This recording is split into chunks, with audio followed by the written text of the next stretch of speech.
PhilHealth President Emmanuel Ledesma Jr. kinukuyog ngayon ng mga senador. Ongoing na ang hearing, Raymond. Maaga yata sila. Aris number 28. Raymond Adpas, please come in. Ayan. Sino yung nagtataas ng boses, Raymond? Raymond. Okay, Raymond. Raymond. Inagahan nila lakay. Oo. Raymond, anyari na sa Senado. Anong nangyari kay Emmanuel Ledesma Jr.? Raymond. Siguro galit dyan si Bongo at Senator Bongo at Senator JB. Okay, proceed, Raymond. Mayor, at ito nga, yung nangyari kagabi dahil doon sa pagsalang sa plenary ng budget ng Department of Health kasama yung PhilHealth, hindi nagustuhan yung mga senador yung maangas na pamamaraan ng pagsagot nitong si PhilHealth President Emmanuel Ledesma Jr. Ba maangas? At ito ay kanilang kinuyog.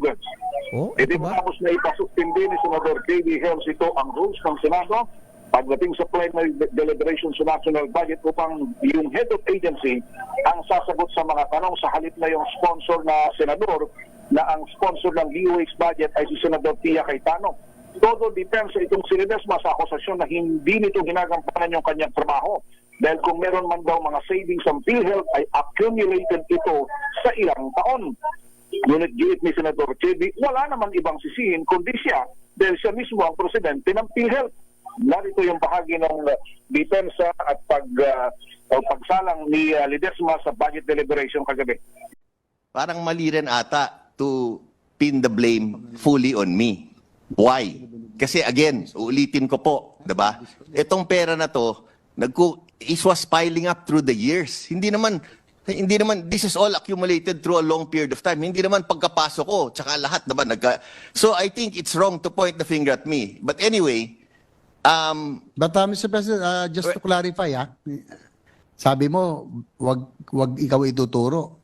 But sino ituturo namin? Mr. President, Ba dapat leadership to? yes. Yes, Mr. President. Actually, again, if I may, Mr. President, what I'm just saying is, yes, I take full responsibility po, no?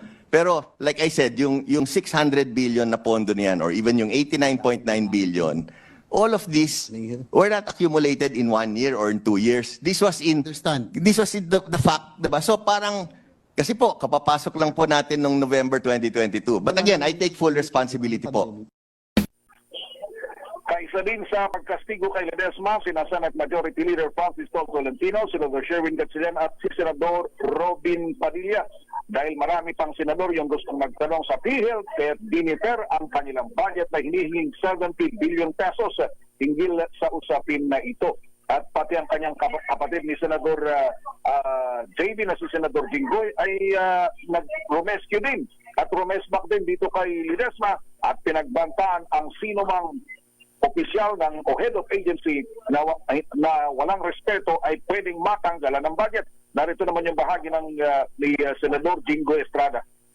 It has come to my attention that there is a head of agency who answers disrespectfully in answering questions of senators, and I would like to warn all those heads of agencies concerned to be respectful in answering questions coming from the senators.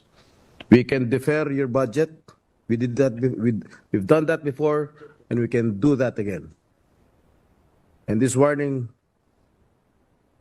goes to all government agency, the heads of government agencies concerned.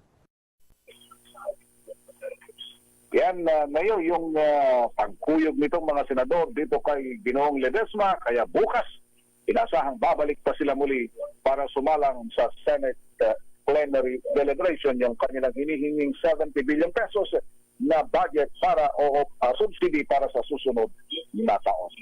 Mamayang alas 2 ng hapon, babalik ang plenary debate hinggil sa 2025 national budget. Mula sa Senado, ito si RH28 Wayne nag-advance para sa DZRH, una sa Pilipinas, una sa Pilipino. Maraming salamat, Raymond.